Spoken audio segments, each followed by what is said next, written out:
Frankly, my dear, I don't give a damn. I'm gonna make him an offer he can't refuse. As far back as I can remember, I always wanted to be a gangster. Don't you understand, George? It's because you were not born. Film church. Well, a boy's best friend is his mother. How far would you go for a friend? This episode contains sensitive subject matter pertaining to abortion. Listener discretion advised. Hello, and welcome to Film Church Radio. This is the podcast that treats cinema as a religion. It's Sunday, I'm Lewis. And I'm Brandon. And we are here to talk about movies.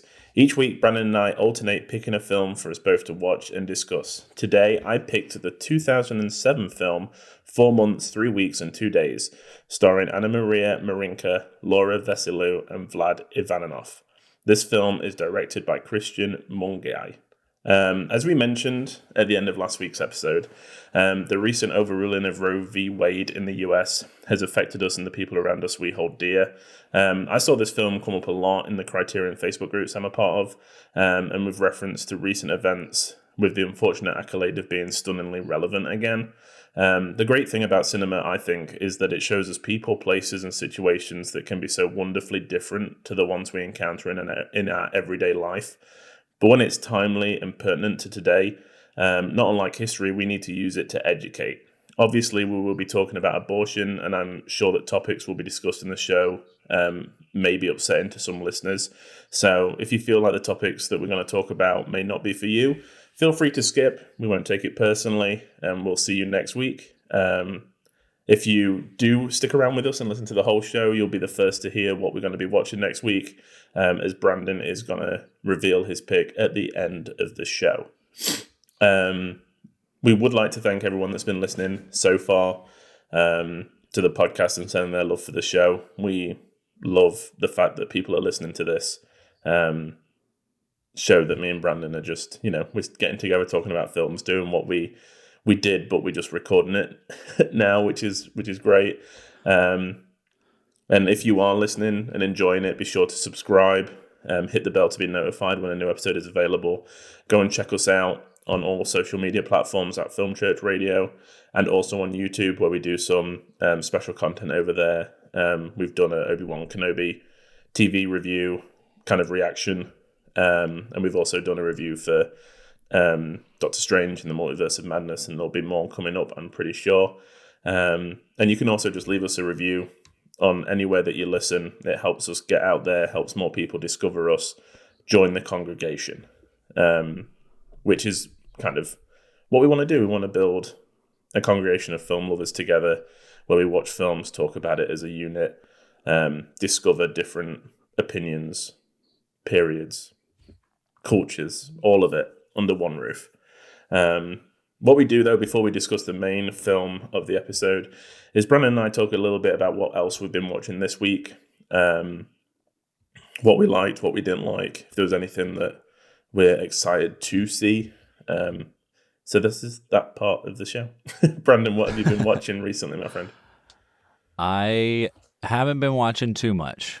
I just got back from a family get-together, vacation, anniversary party for my grandparents, and so I haven't had a chance to watch too many things, but before that, I did go and see a limited screening of Marcel the Shell with Shoes On.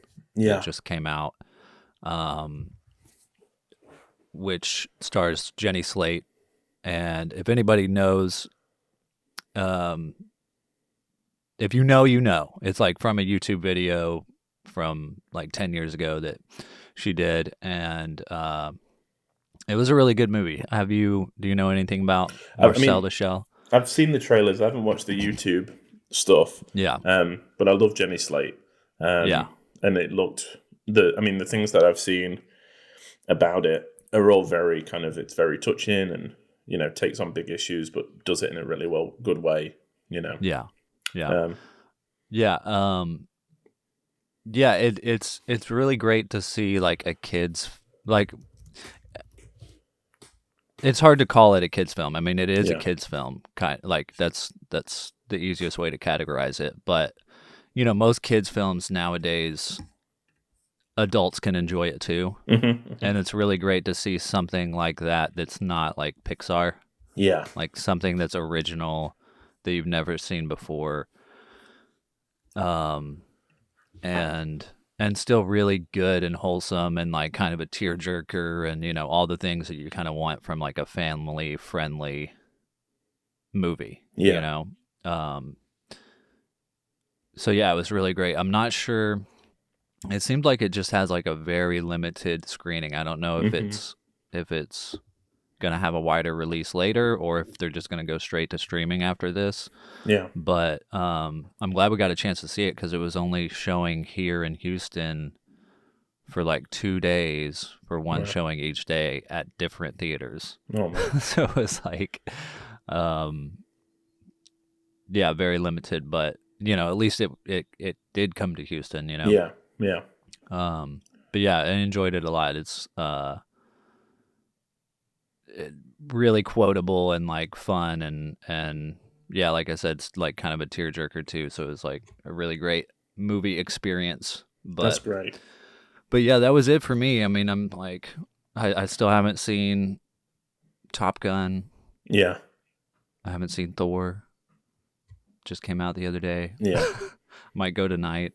Nice. But, yeah. Yeah. I have seen Thor, but Yeah. I think we'll probably save that until you've seen it because I don't want to kind of try and, you know, influence you. I did anyway. I saw your rating. Oh, dang. But maybe that'll be a good thing. I mean, Chelsea really enjoyed it, you know. Yeah. So I don't know. I feel like we're going to talk about it, but I feel like my feelings about the current state of the MCU is just I'm tired. Yeah. So you know, maybe that's. I mean, that's how I was feeling. That's how I was feeling with the MCU before, right before Civil War came out, and then when I saw Civil War, I was like, "This is the greatest." I know. Yeah, and that's the thing. I mean, I was talking to Chelsea, and I was like, even like Winter Soldier, I can remember. I didn't go to the cinema to see it. I can remember watching it for the first time on a plane. So it must have been, you know, after it had its big release and stuff. And I'm like, now I'm at the point where we have to get tickets for like opening night. And I'm like, I don't know if I can, you know, keep getting excited for these. Exactly. Yeah. So, yeah, because I'm already at the point. I mean, I didn't go because I was out of town, but you know, I'm not as excited to be like going on opening night. Yeah. Like these last two, I haven't. So yeah. I mean, I'm excited to see what you think though, because I mean, there's some good stuff in it, but it wasn't for me. Yeah. So what have you been watching? So I've watched a lot, but I'm gonna just pick and choose a few that I wanted to talk about because otherwise we'd be here for hours and hours, for days, for 4 months. The good thing about my job at the moment is that I get nights and weekends, and we've just been watching film after film after film, which is really good. So one of the ones I wanted to talk about was The Player from 1992, directed by Robert Altman. And this was the first Altman film that I'd seen. We talked about him, I think, a few weeks ago, maybe last week, because he was for Hands On, because he wanted to make he wanted to make Hands On a Hard Body, the feature narrative film. Yeah, and this was one of the Criterion discs that I bought, and is like I have them on a shelf. So when I watch them, I can put them in the collection. That's like the reward. You know, it sounds really strange. So after we talked about it, I was like, I'm going to watch The Player, and it was so good. About a Hollywood studio exec in the 90s that's been sending death threats, or he's been receiving death threats, I should say. And it's kind of a meta look at the system and, you know, who finances and who gets movies made and, you know, what goes on behind the scenes and stuff like that. And there's a lot of references to, I mean, there's a lot of cameos in it from people from the 90s, like John Cusack and I think Cher and all these people are in it, which is pretty cool. Julia Roberts, Bruce Willis. And it's just like a really, I don't know, I loved it. I thought it was really interesting and kind of a good satire of the industry that they're in, you know? And you've seen it, right? Yeah, I have. I watched it like a year ago, I think. But I was trying to like remember stuff about it. Like I forgot that he was receiving death threats and stuff, and yeah, there are like a ton of like movie references, right? Yeah. Where they're just like, because he's like taking calls of all these people like pitching him movie ideas, and they're just like super ridiculous. Yeah. Like sequels to movies that don't need sequels, and like Yeah. and stuff. I need to watch it again because I do remember it being pretty funny, and just seeing like it's fun to watch. Because every once in a while, Hollywood will put out a movie like this where there's just it's kind of making fun of itself, and there's tons of like current movie star cameos. Yeah. So it's kind of cool. It's like a little time capsule going back and seeing like, oh, these are all the people that were relevant like right then, and because some of them aren't really relevant anymore. Yeah, I know, it's crazy. You Yeah. But yeah, I mean, I'm going to try and seek out more Robert Altman. I feel like I own a few of his films, but I haven't watched You've never many of them. done a dive. No. Yeah. So I'm going to keep a lookout. And then last weekend was 4th of July weekend. So 4th of July, I can't really go by without watching Jaws. Yeah. Just, I mean, it's a great film. Yeah. There's so many things about it. It's one of the few films alongside like Vertigo and Psycho and a few others that I feel as soon as it ends, I could press play again and be gripped. Yeah, it's one of those films that every time I watch it, I'm always like, yeah, Jaws, of course, Jaws, yeah. Yeah. And then I put it in, and I'm like, oh my god, that was so good. Like, it gets me every time. Mm-hmm. Sucks me in, and like still works. Yeah, and it's one of those films that I'm sure people listening will know, but if you don't, the shark Bruce, the animatronic thing, didn't work for most of the film. That's why you don't see him very much. Like he pops up every now and again, but even when they attached the kind of floaty devices to him, that was like made up on the spot just to show that he was like around the boat, right? Because they couldn't get the thing to it. I'm just like, I just can't believe that these things worked and made it a better film. Yeah, the fact that you don't see him is the horror in it. That's the scary bit. Mm-hmm. Yeah. It's just one of those things in film history that just everything kind of came together, even though it didn't feel like it did, and just made history kind of thing. So, because it probably still would have worked if you had seen the shark more, but it wouldn't work today. No, it wouldn't still work. Because exactly. It would just be like, that looks like crap. Yeah. So Jaws is up there, and I hadn't watched it for a few years. So it was a good rewatch. And then we watched Dazed and Confused. Linklater, a director that we've talked about a few episodes ago, just ticking off. I'd never seen Dazed and Confused, which I was surprised at, because it feels like it would have been a film that I would have watched, especially when I was at school, and it's good. It's very good. Just nothing. It's just a great snapshot of people wanting more from life and not realizing they're in the best period of it. It's good. It's so good. Did anything surprise you about it? I think just I'm going to say this word, but I don't want it to come across like aimlessness of it. Like there was no big. I didn't feel like plot. There was a big reveal, or it was just kids hanging out. It was like vignettes almost. Yeah, and it just worked. Really well. It wasn't like. I don't know. I'm glad that there was no big like moment in it. Yeah, it wasn't like your typical high school movie. Yeah, I've got to win the girl back by the end of the night. Or, and we need to do this. It was just like, there was those moments of, where I thought that it could boil over into kind of, I don't know, like a big plot, like when they're smashing the mailboxes and then the guy pulls the gun on them and stuff. But yeah, it's just vignettes. It's just. You can tell that it's maybe Linklater not his periods of his life more than like one night. He's just picking these stories and kind of putting them together for different the best people. of. Yeah. It's great. I think everything Linklater does is the more I watch it, the more I'm like, he's a true auteur, Yeah. It's interesting to me that like it feels like the movie is marketed as like your just like your high school stoner Yeah. movie, almost like a Cheech and Chong kind of a thing, but it's Yeah. like not that at all, you know? Yeah, exactly. And the soundtrack is so good. Yeah. It's been a while since I've watched it. I need to Yeah. do a rewatch. Yeah, But- there's things in it that I'm gonna kind of want to go back and revisit again, and different characters that will probably stand out next time, and Yeah. it's one of those. So Did Matthew McConaughey's career make so much more sense? oh yeah, After Yeah, I watching mean, it. yeah, Like all the lines that he says. yeah, are they in just this seem movie. iconic. Yeah, Yeah. I mean, the all right. hmm Like, I mean, that's just his thing. You know? yeah, exactly. Yeah, it's like, again, it's just like watching a bit of film history being made. Yeah. It's Yeah. great. And then lastly, the Flicker Alley, who put out some really good Blu-ray editions of like silent films and lost noirs, put out like a double disc of two films, like film noir films from 1947, called The Guilty and High Tide. Uh-huh. And they were thought to be lost, found and restored.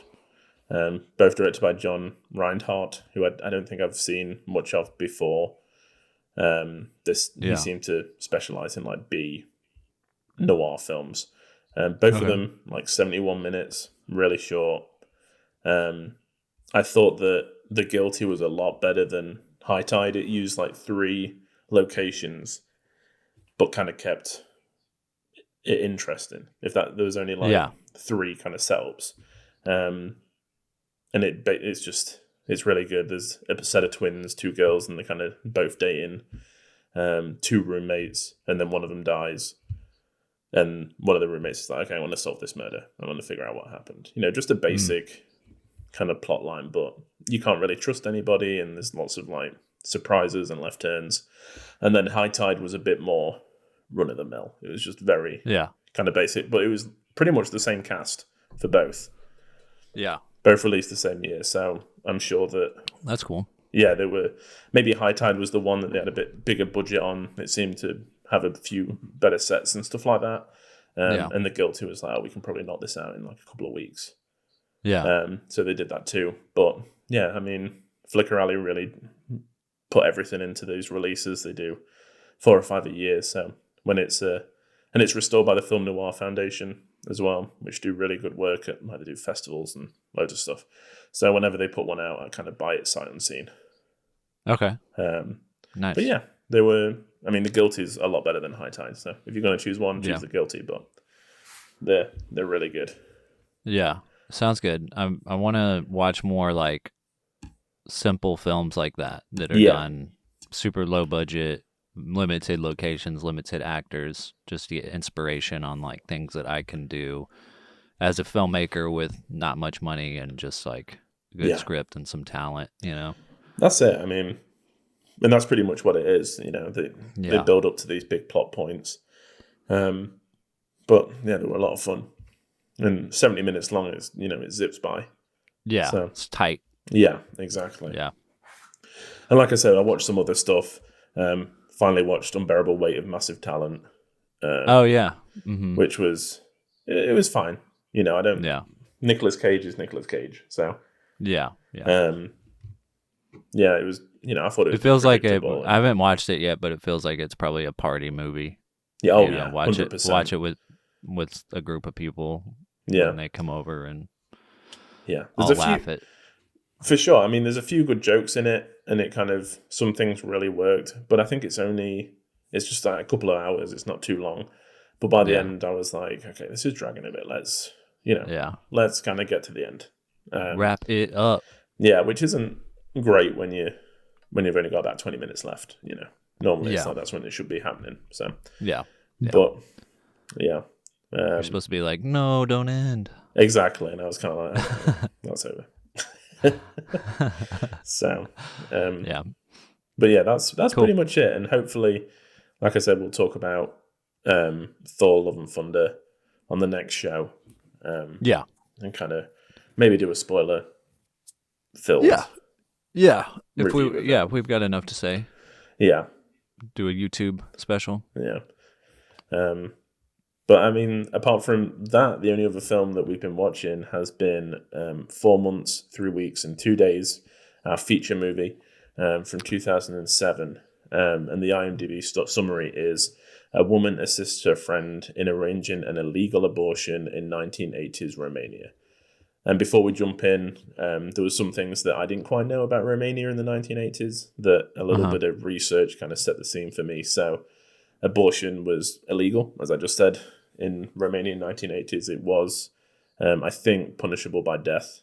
I'm not sure for which party, the person like performing the procedure or the person receiving it, possibly both. And also contraception was outlawed at the same time. So wow. Yeah, there was no abortion allowed and there was no contraception allowed. So at the beginning of the film, when our main character Ottilia is buying like soap and things, that's all kind of black market stuff, and cigarettes. You know, it's all like under the counter and behind the lines. So yeah, just a little bit of preface, just in case we kind of, you know, for anyone that hasn't seen the film that is still with us, it's these are the things that were outlawed at the time, which adds a little bit of gravitas to the film. Yeah. So this was both first, like a first watch. So what was your initial reaction to watching it? Because I know that the political climate right now is pretty charged in relation to this issue where we are. And that's kind of, like I said at the top, the reason why I chose it. So, like, watching it for the first time, did you think it was, like, relevant to today, or? Yeah, I mean, definitely. I mean, I think it does a really good job of putting you in someone else's shoes, you know, especially as, you know, I mean, we're just two men talking about this issue. Yeah. And, you know, it's something that we're not going to have to experience, you know, from the woman's perspective. You know, it's like, so I think it does a good job of really putting you in their shoes. And then also, I mean, the men in the film are not great. No. you know, the boyfriend in the film is, you know, he's not like the worst person in the world or anything, but he's, you know, it kind of just puts you in the girl's perspective. You know, it's like, yeah, he might not be great and maybe that's fine, but like, why not be great? Like, why not be a better person? You know? Yeah, exactly. Yeah. So it kind of, I think it does a good job of like giving you that perspective, but then also not overly sensationalizing it, you know, because there's very like intense moments throughout the film. Yeah. That, you know, as like an American filmmaker, like anything in a film that has tension, you like build it up. Yeah. And you create these moments out of it, where this felt more real. Like the tension in the film felt more genuine, because the camera just kind of sits with all of this action and all of these tense moments and doesn't do any kind of movie magic trickery to be like, this is intense, you know, be scared now, you know, like it's not like holding your hand through it. It's literally just showing you what these girls are going through, and you feel their tension, you know, just naturally. Yeah.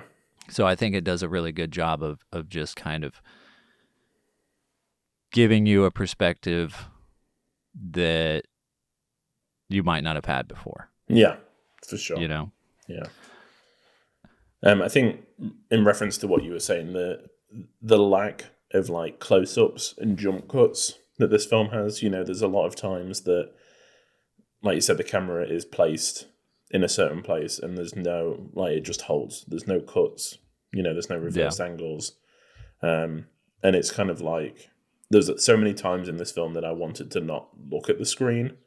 Yeah. You know, but the camera kind of forces you to. It doesn't let you kind of, like, when things are happening, they're happening, you know? Yeah. And it holds it for as long as it possibly can. Yeah. Which, yeah, affected me, I think. It was a hard film to kind of, to not look away from. Yeah. Yeah. I think that was done on purpose. I mean, it tells the story of Gabita, who is looking to get an abortion, and it's kind of the day of. So we get no real preamble as to like them setting it up. It's all kind of explained over the course of the film. Yeah. And it's about 30 minutes in before we realize that it's an abortion that's being arranged. You know, there's kind of no real mention of it. In the beginning, they're buying cigarettes and getting changed and kind of heading out. You know, our main character, Attilia, is going to a hotel that they've booked a room at that there isn't a room, so she goes to another hotel.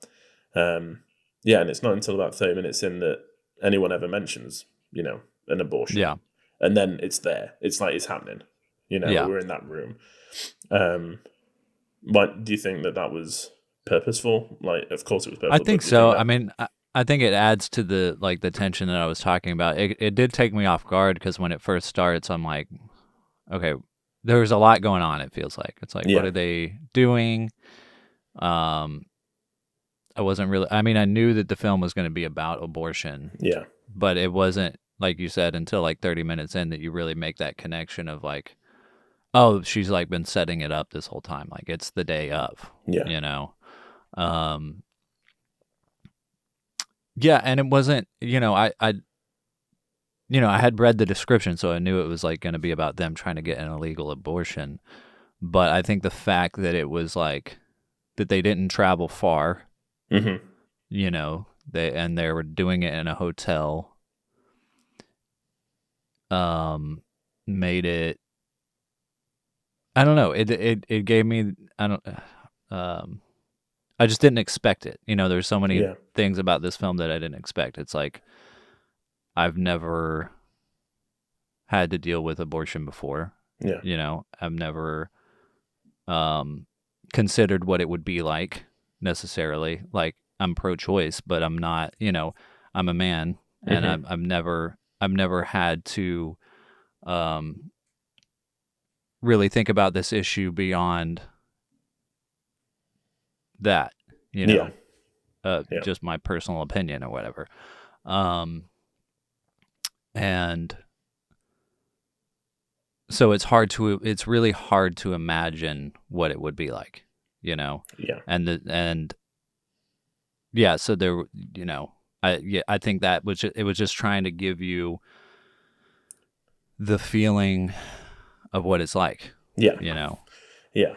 And I think that's where the brilliance of this film really lies, is that instead of focusing on Gabita, you know, I feel like an American film would have started with a pregnancy test and her kind of like freaking out in a bathroom and like, you know, but it focuses on Antilia, who is the friend that is kind of helping us set this up. And by focusing on the friend, it makes it more universal. You know, everyone can kind of put themselves in their shoes instead of the person getting the abortion. Yeah. You know, we see a lot, you know, it's her that we follow around and she does kind of like the dirty work, quote unquote. Yeah. So I think that's where like it really kind of, where that perspective really pays off for us, the viewer. Yeah, for sure. Cause it's like the main girl, Ottilia. Yeah. She also isn't, I mean, you feel for her. In the movie, but she keeps doing things that don't really make any sense, like lying to the doctor. Yeah, you know, and then like, you know, from the friend's perspective, it's like, what are you doing? Yeah, like this is a very dangerous situation. Which gives you, you know, an even more interesting perspective because you're like, man, she's a really good friend. Like she is doing all the dirty work and she's dealing with this friend who is it's not really about, like, especially friendships. It's not really about like what people deserve. No. It's about doing the right thing. Doing what you would hope a friend would do for you. If you had made mistakes. Yeah.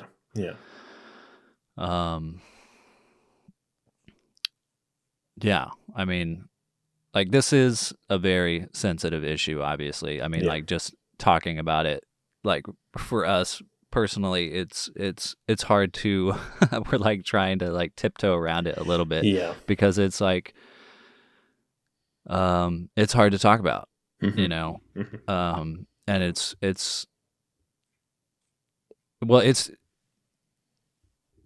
also just like hard to talk about without people just raging. Yeah. You know what I mean? Yeah. And I think this film does.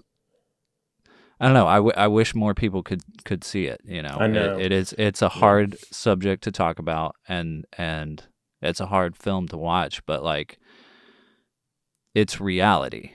Yeah. And I think it reinforces the point that ourselves and a lot of pro-choice people have been saying in wake of what's been happening is that it's not going to stop abortions. It's just going to make the situations a lot more risky. And I think this film shows that, it's never really, they talk about friends that know people and they're like, oh, they were recommended, like any other doctor. Yeah. And it shows that it's not going away. It's just becoming a lot more dangerous for everyone involved. Yeah. Which, again, I'm glad it did. I'm glad that it showed that part of it, because that's the true, resonance of what's happening, apart from everything else. Yeah. Yeah. I mean, I don't know. Nobody wants to have abortions, right? No. Like, nobody wants to. Like, no one's doing this for fun. Yeah. Yeah. Like, I don't know. I felt like I felt like I was gonna go somewhere with that, but we'll probably come back to it. Yeah. So let's talk a little bit about the whole act taking place. So they find a quote unquote doctor, Viral. I'm probably butchering these names. Played by Vlad Ivanov. And our main character goes to meet him, and they go to the hotel. He's at this point really frustrated because it's a different hotel. It's not anything that that he and Gabita decided on the phone. It's a different person going to meet him. It's a different hotel. All this kind of stuff. And he keeps reinforcing the fact, I came to meet you in my car. I'm using my ID, all this stuff to do it. But then after it takes place and he leaves, he's left his ID at the front desk, which got me thinking about, whether what he was saying was true or not. I mean, how did you read that? Because I read it as that it wasn't his ID, that it's not who he said it doesn't matter. Yeah. That he was just... I didn't even think about that, yeah. Yeah. Because it didn't ring true for someone that kind of was so obsessed with leaving his ID that he would forget it. Yeah. Yeah. Yeah, that's an interesting point. Yeah, because I mean that character obviously is a piece of shit. Yeah. But when you're first introduced to him, he's there to help them. Like, he's there to perform the illegal abortion, and he's going through all the logistics of the procedure, trying to make sure they're informed and educated on like what's about to happen, the risks involved, and things like that. And then, you find out that the main character's been lying about how long she's been pregnant. And he's starting to get frustrated. And those scenes, like that, this scene as well as a lot of the other scenes, like go on and on. Like they just build. Yeah. The conversation builds up, and builds on top of each other. And it got to a point where I was like, okay, is he being an asshole or is he being reasonable? Yeah, because that's how I started. I was like, there's not really, apart from money, much in it for him. He's not. He's putting, he says his family and his life, I guess, on the line to do this. Yeah. So I was like, of course he'll probably be a bit annoyed and kind of, no, I told you to do this because this is what keeps us safe. But then there was a point where I was like, okay, this doesn't sound like this is becoming more sinister now. Yeah. This doesn't feel, especially when he's talking about payment. And I was like, there's no way that he's talking about, sexual favors as payment. Because it's so, it's just kind of underhanded. Nobody really says it. Yeah, I mean, he maintains this professional kind of. Well, he doesn't actually, because he starts full on misogynistic, raging at one point. But leading up to that, he does kind of maintain this professional tone, and then when he starts getting ready to leave, and he's like, this is too much of a risk. And you're not giving me what you're not paying me what I said you should, and you've lied. It's like at that moment you're like, okay, is he being reasonable or is he being who is this person or whatever? Yeah. And then you realize he's trying to get sexual favors for this abortion, and then.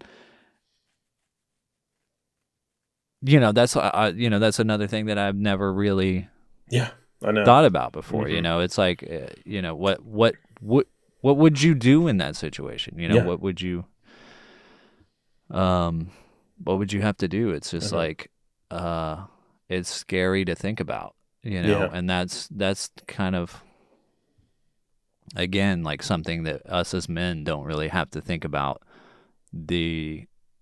how scary going through something like this would be. Yeah. And I think there's a lot of things from the female perspective that this film shows unashamedly. There's the abortion side, but there's also being alone with men that you don't really know. Yeah. And how quickly something can kind of turn. There's a lot to it that happens throughout this. And then there's the added, horror element of when he's in the bathroom getting washed up before the procedure. Attilia finds a switchblade in his case and hides it. She takes it, for safety, and it just seems to be programmed in. That's what they have to do to stay safe? Yeah, Yeah. Which in a regular movie that would come back. Yeah, which I kind of expected. Yeah, where's my knife? Yeah. Yeah, but no, she just took the knife and then you don't see it again. Yeah. It doesn't come back. It was just I think she was trying to do to give them some extra protection or whatever. Yeah. I think that would be, his story would be one of the things that I would go back and watch this for, is just to see if there's any more holes in it. Because I don't trust. I mean, I know that the film is set up so you don't trust him. But, when... like I said, he leaves his ID and all the things he says. I'm just I don't necessarily think that this guy is who he says he is. I think he just says the things that would make him seem reliable by saying he has a family and a kid and that he's given his own ID and driving his own car and all this kind of stuff. But it's just a facade. He's despicable. Yeah. It's awful. Yeah. And then after that, it's still this film just is tense throughout the whole thing. I guess it really starts once you realize, once they get to the hotel that is not the original hotel they were supposed to be at, it just ramps up the whole time. Yeah. Because after he leaves, and then after he leaves, she's like, "I'm gonna go to this family gathering that my boyfriend wants me to go to stay here, don't open the door. And the whole time you're just like, don't leave, please. Yeah. Do not leave. Yeah. Like, and then she gets to the place and she's trying to call her and no one's answering. And you're just like, yeah, this is gone south. Yeah. Yeah, but I mean, it ends up, in the end, it's like they don't get caught. I guess I was going to say nothing bad happened, but tons of bad things happen. But I guess the thing that you almost expected was for them to get caught, and they don't. Yeah, or him to come back. Yeah, or to take too long. Yeah. Yeah. Or her to start to deteriorate, or these elements that they keep mentioning is this could happen. You're like, okay, that's probably going to happen. Yeah, but it doesn't. Yeah, the horror is in the actual secrecy. Yeah, about it. The fact that this is having to be done in secret and like against the law. Yeah. Yeah. Yeah, because those scenes where she's like walking around, like when she's on her way to the party, and she's like walking by herself at night. Yeah. Like the whole you feel time. for her, the whole time. Yeah, you're just like fuck. Like, get where you're going, Yeah. Yeah, man, it's intense. I like the shots too, by the way, where they do it several times, but she'll be walking around and then the camera will just kind of stay behind and just watch her leave. Yeah, what I thought was an interesting technique because it, I think it just kind of added. I don't know if it added to the tension, but it was an interesting way to like transition a scene. Was like following her around, camera stops, and then she walks away until she's like in the distance, and then it cuts to a new scene. Yeah. That was. I'd never really seen that before. Yeah, I think a lot of the camera work in this like that was just holding. It was just keeping us in that moment.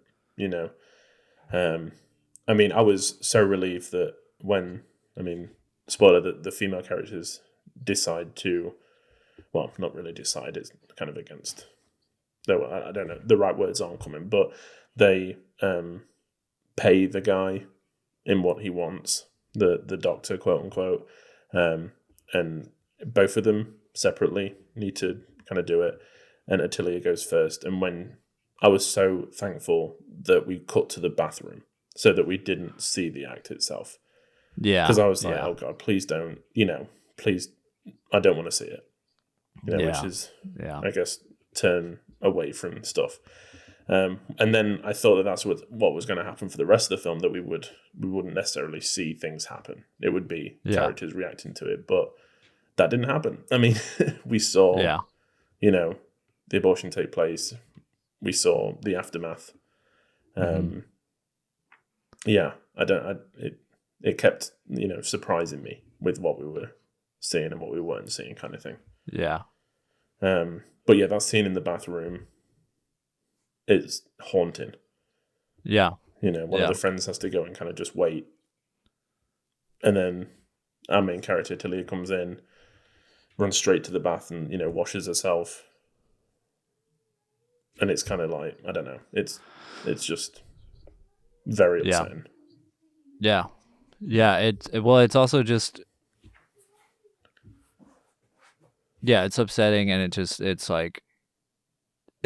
I guess I didn't see it coming, but I'm sure a lot of women probably could see it coming watching this. Because it's just like, it gets up to that point and you're like, wait, what's happening? And then you're like, oh God, well, fuck. Yeah. Which kind of brings me on to a question I wanted to ask you. Did you think that it had to be as graphic as it was? I mean, I think so. I mean, it's hard to say. It's hard to say because it's like the people who. I feel like the people who need to see this film won't see it. Yeah. Because there's a certain type of like. well, it's hard to speak for women, but I know that there's a certain type of man that like doesn't even want to talk about the fact that women have periods. Mm-hmm. They're like, oh, that's gross. That's women's stuff. Like, Yeah. They'll change the conversation, or, they act like it's, just not real. Yeah. You know what I mean? And it's like, and those are the people that are voting. Like there's people that vote that don't actually want to educate themselves on the realities of the world, of or topics or situations or whatever. Yeah. And it's like, okay, well, yeah, it's like, how would you get someone who doesn't want to believe that periods exist to watch a film like this that is graphic, Yeah. And is so in the woman's perspective. Mm-hmm.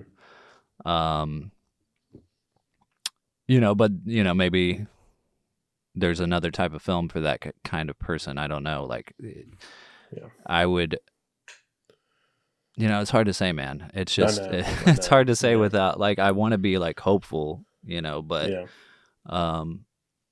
I mean, I think for me, for where I'm at in my life, it needed to be that graphic, Mm-hmm. Like I already said, I'm pro-choice, but it got me to think about these realities that I hadn't really put myself in before. Yeah. Like there was a time where I would, when it came to this topic, I would just say, well, I'll never really have to deal with it. I'll never really have to be in a position where I have to make this choice. Yeah. But that doesn't absolve me from any responsibility. Mm-hmm. It doesn't erase the fact that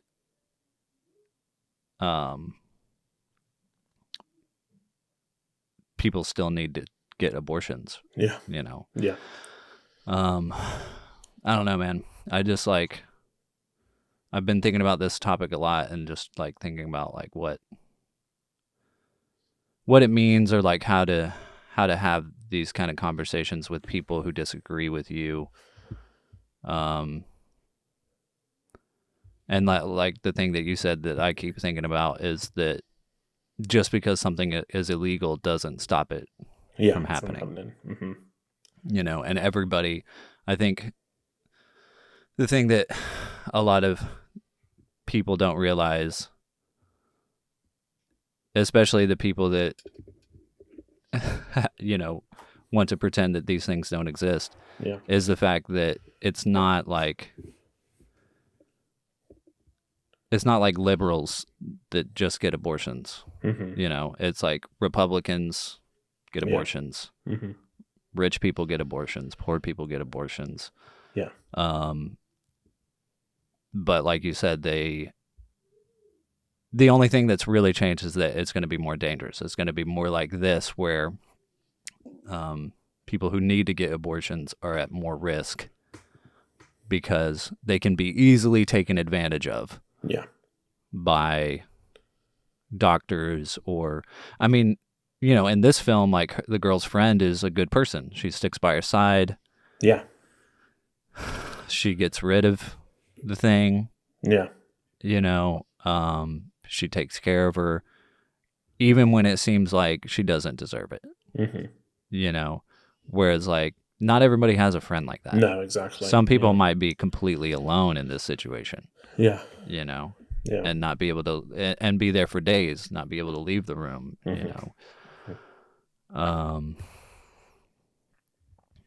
Yeah, it just,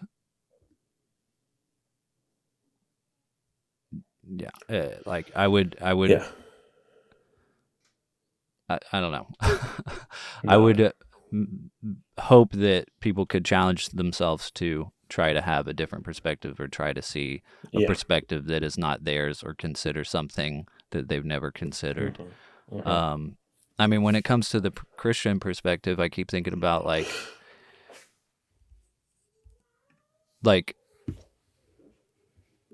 the fact that God is supposed to be love, you know, and like a Christian's purpose is like to create disciples, but not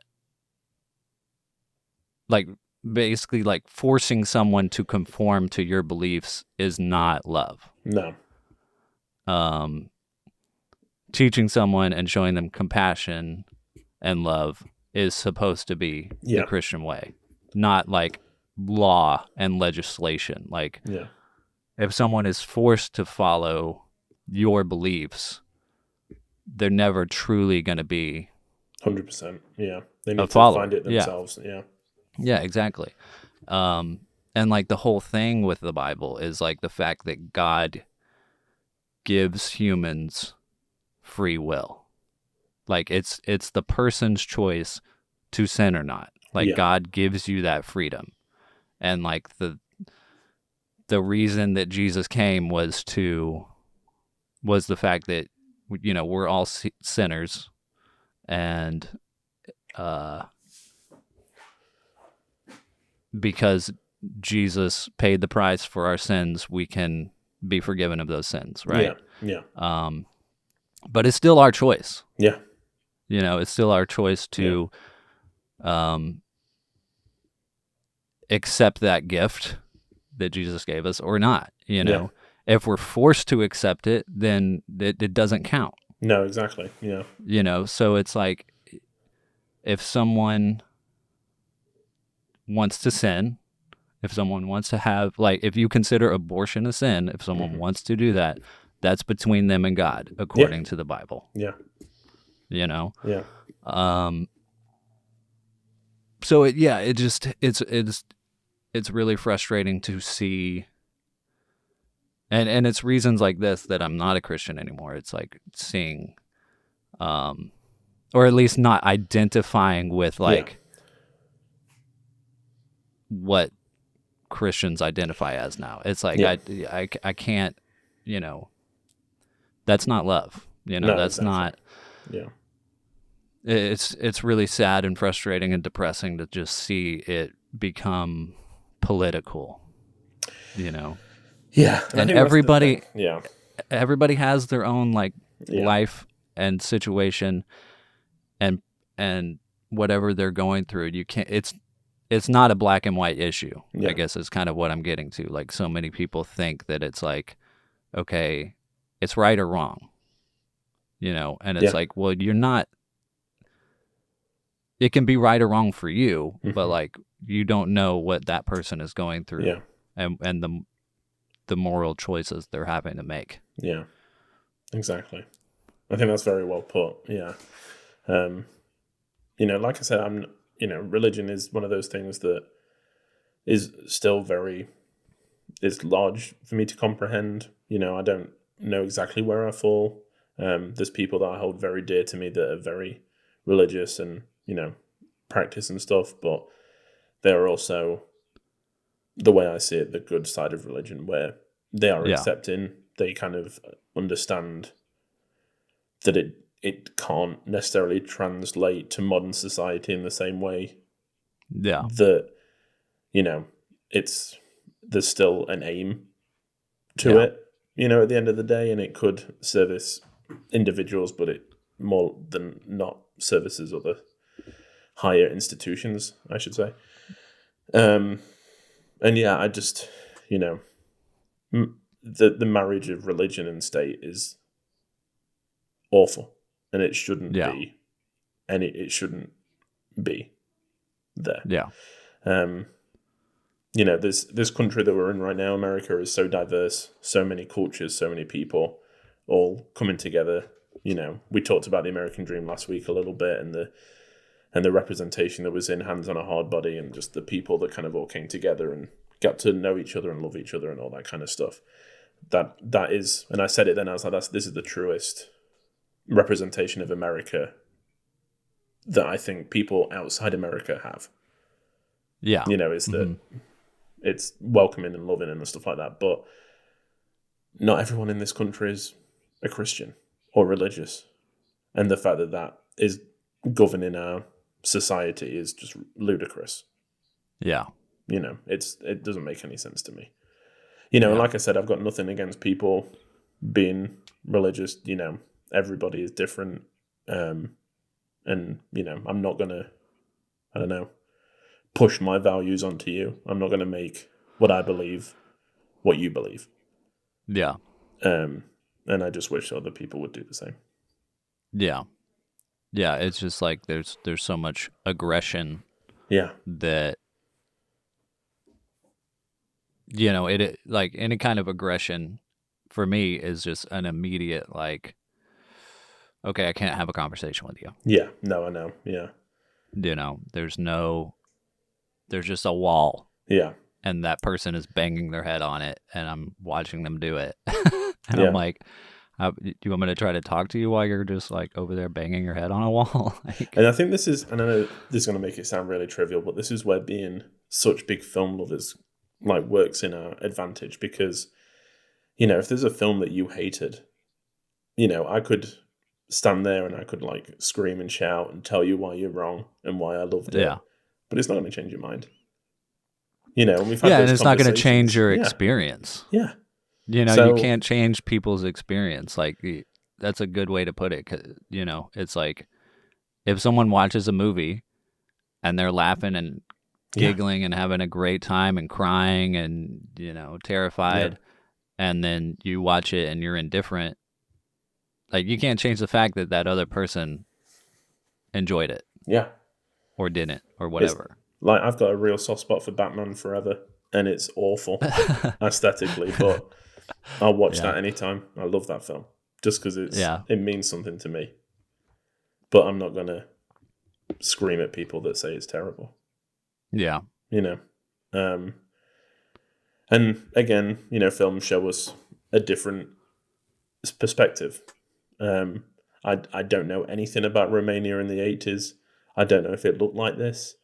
But, and it might be because I've just finished reading 1984, but it was so dystopian to me, just like, you know, just futuristic, but broken down and sad and crumbling, and, you know, the lights, all the lights aren't working in every room they're in. And, you know, there's not enough, like, they can't really find the right cigarettes that they like. They, you know, the cars are broken down and shells, and there's no people on the streets. Yeah. It's just empty and like a shell. And that was really unsettling. And I don't know, again, if we're thinking about the future and what's just happened and kind of where this country could be heading. But that's kind of what I was projecting onto it. I was just like, it's like the future. You know, this is terrifying. Yeah. Yeah. Yeah, I mean, it is. Yeah, I mean, it is. And it's hard to not be depressed and think that everything is hopeless, you know. I mean, I've always like thought that, you know, people that fought for civil rights and women's rights and stuff like that 50 years ago, that, you know, they were brave, and, you know, if I lived in that time, that I would be right there with them and stuff. I never thought that I would actually be living in that time and need to go do that stuff, you know. But I think that there is a lot of, like, even though this is very depressing, there are a lot of people that are ready to get out there and vote and protest and do it again. Yeah. In the right ways as well. Yeah. Which is important. Yeah. Yeah, I agree. I think, I mean, one of my favorite scenes in this was the dinner party that she attends. Where everyone's kind of talking over her. And I mean, I made some notes of it. They start the conversation by talking about children, and then eggs. They mention eggs at some point as well. And one of them says like 9 months, you know, at certain different point, and it's all in relation to something else. But after all that you've seen, all you can think about is like children and pregnancy and kind of and it does it in a really subtle way. And I thought that was just a brilliant brilliant piece of filmmaking. Yeah, that's really interesting. Yeah, I didn't catch all of that, but I did. I mean, that again was another scene that just sets you in it, and then it just goes and goes and goes and goes and goes, and it does such a good job of putting you in the character's shoes in a very simple way, because she just wants to get out of there. Yeah. And that's what I kept feeling too. I was like, when is this scene going to be over? Yeah. Yeah, I know. Because you just wanted her to get out of that house. As soon as she arrives, you're like, you need to like go back, like look after your friend, kind of thing. Yeah.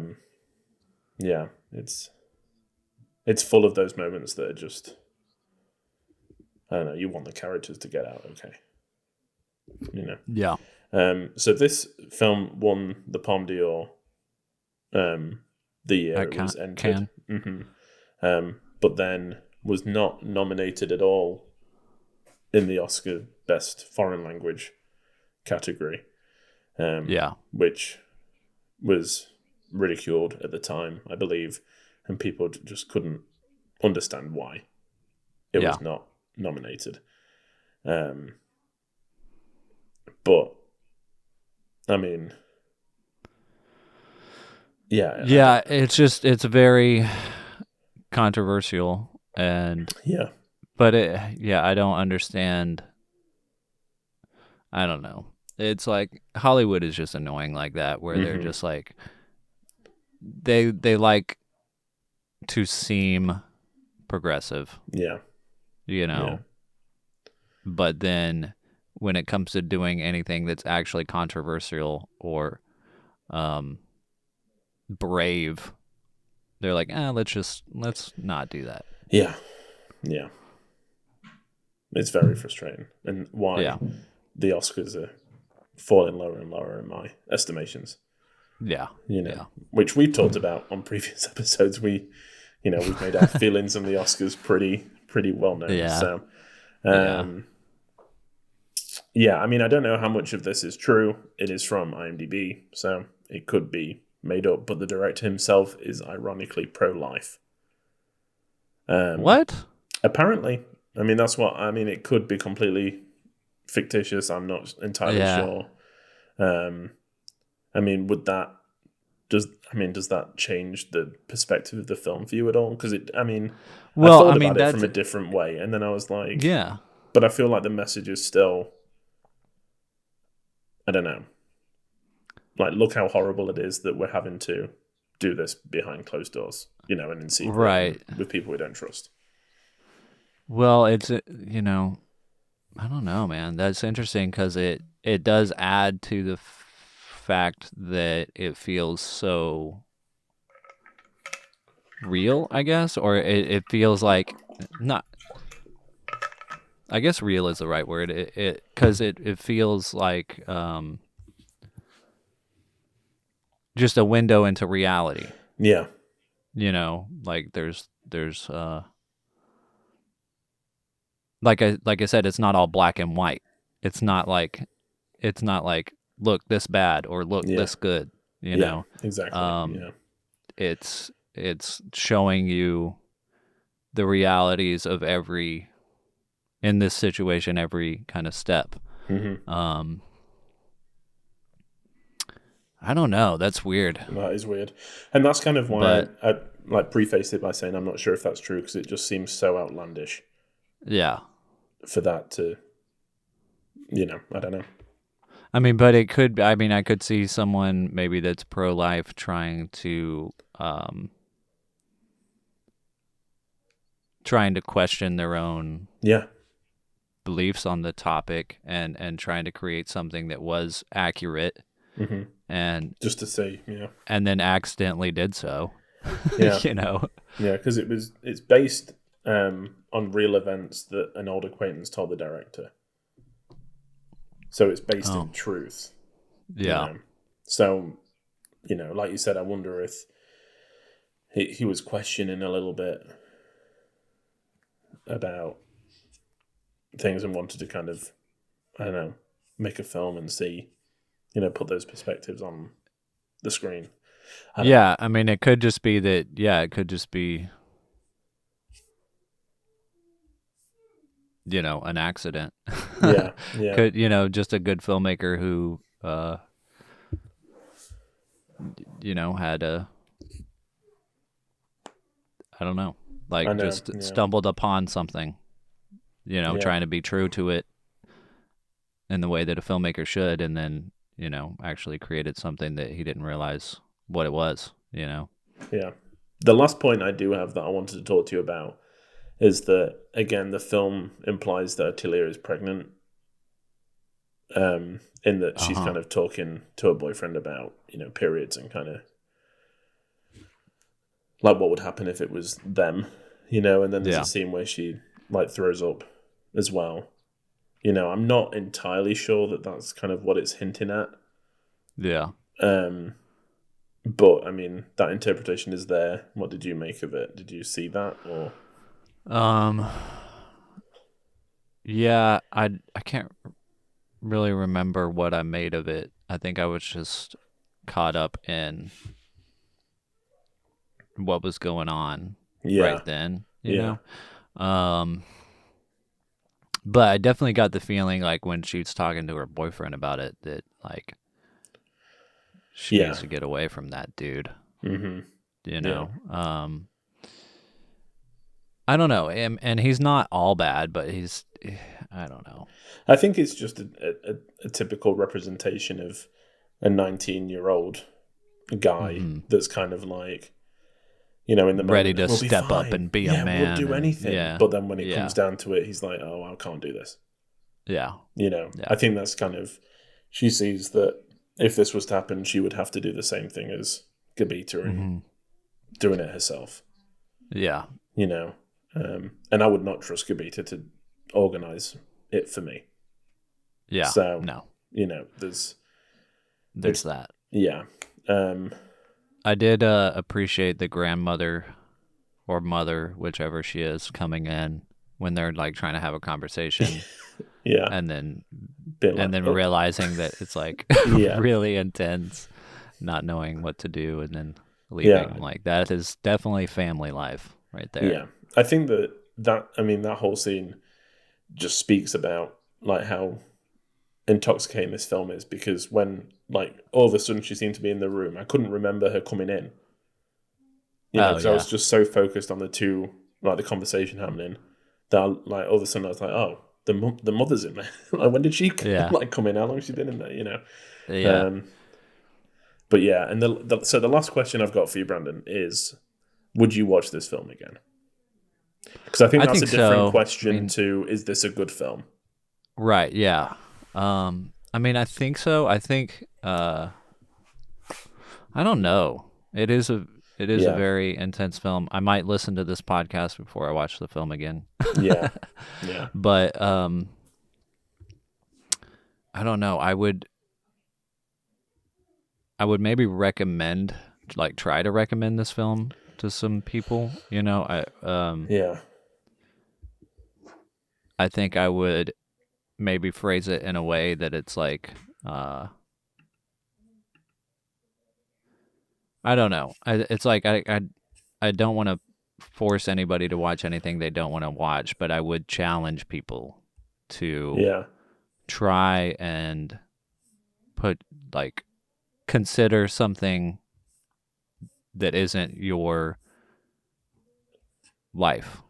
Consider the fact that you are not the only person in the world, and that other people exist, and try to use this film to like try and broaden your perspective. Yeah. And try to understand the world a little bit better. I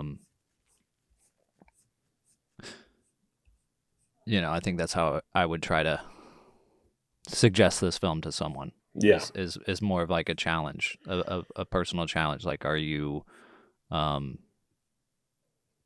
you want to remain in your little bubble, or would you like to try and get see what the real world is like? I don't know. It's hard to try and do that without being like super rude. I know. think, Yeah. you know? Yeah, it is hard. But you know, but yeah, and this is why I think that like Criterion and stuff like that made a good choice pointing it out, because I don't think I would have been able to. Like, I wouldn't have found it if it hadn't been on Criterion. yeah, You know, not you know, and hopefully that other people that might not be in the same leanings as us might find it and kind of see something that a different perspective. I'm not sure. yeah, I can't see myself going back to watch this anytime soon. yeah, It is one of those films that stays with you. You know, I feel like I can still picture the majority of it in my head. Yeah, Even though the colours are very muted and there's not a lot of, you know, showy pieces, it's still kind of ingrained there. Yeah. So, I mean, and it felt very real, which I think Yeah. is another thing that I was like, I don't know how soon I can go back and kind of put this on, you know? yeah, Which leads us, I think, to guessing what the other person rated it on Letterboxd. yeah. So, I mean, I'm going to be honest, I had a real struggle rating this. Yeah. Because, you know, there's a lot in it. Yeah.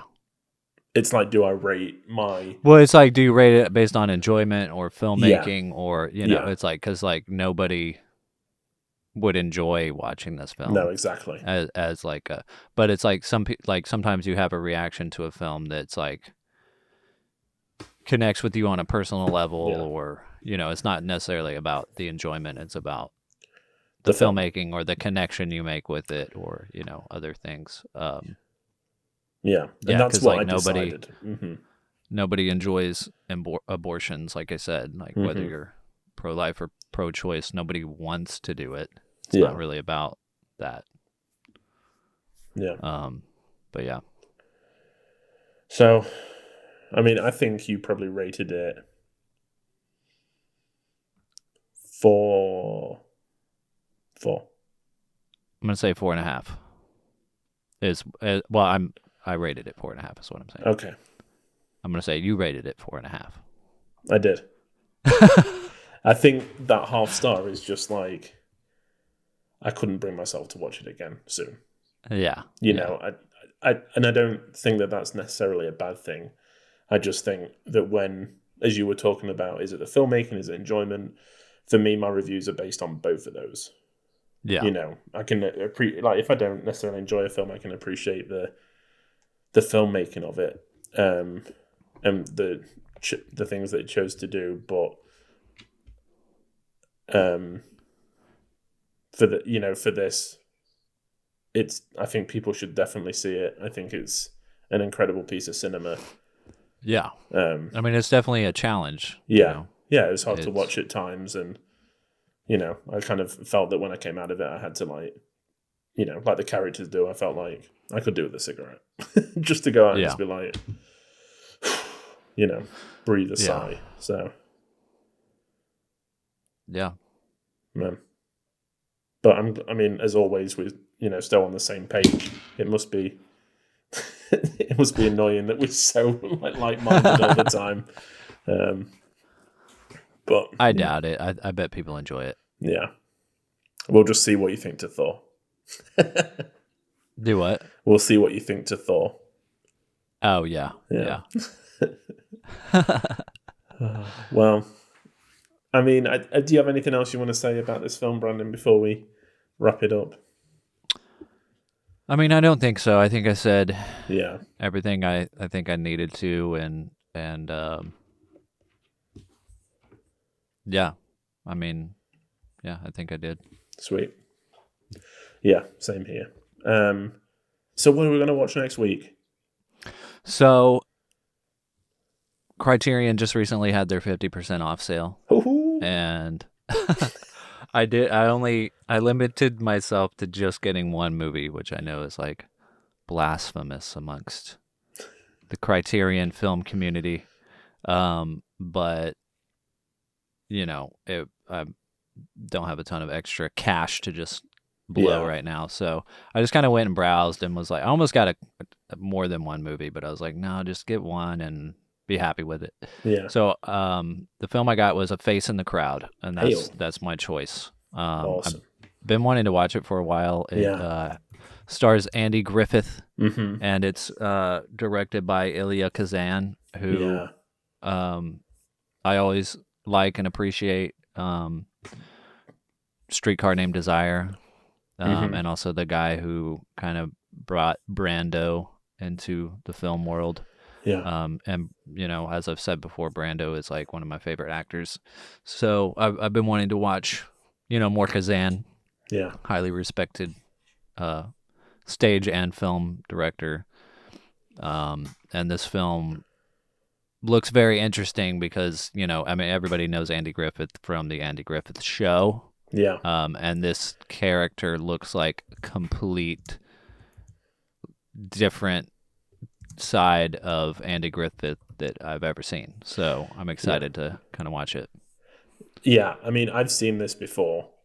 Yeah. I'd bought it on a previous sale. So yeah, I'd seen it before. But Andy Griffith, I don't think is someone that I'm necessarily ever been aware of. Coming from England and stuff, I've never seen the Andy Griffith Show. I don't really know anything about it, so I'm so excited to get your take on it. Yeah, because I kind of grew up with watching the Andy Griffith Show, and I can't wait. It's one of the big old TV shows. I'm excited to talk about it, and I think the Criterion sale is happening right now, so go and pick it up and watch along with us. Yeah. All right. Yeah. Well, I think that brings us to the end of the show. You can find the show on Twitter and Instagram at Film Church Radio, and you can follow us individually on Letterboxd at Selmanscope and at WalkerLewis3007 to keep up with what we've been watching. We also have all of our back episodes streaming on all good podcast platforms. So go and leave us a rating and review so we know if you liked the film, if you didn't, and what you would pick for us to watch in the future. Normally, we have a quote from the film to kind of lead us in and lead us out.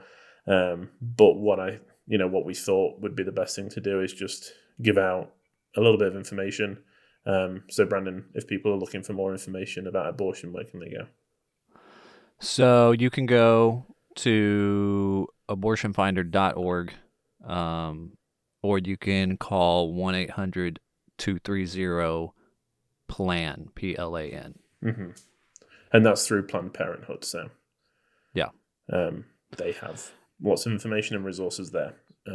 Yeah. And and just to kind of close it out, like I would say just, we're just trying to help in what ways we can. We don't expect to necessarily change the world, but, this is the platform that we have and we're trying to use it for good. Exactly. Yeah, I agree. Thanks everyone for listening. If you've made it this far, we will see you next week, and we'll talk about Facing the Crowd from 1957. But until then, stay safe, say your film church prayers, and we'll see you next Sunday. Amen. Amen. Amen. Yeah. We can do that again if you want. That's okay, I can edit it to make it work. He didn't. Okay. Bye, guys. Bye.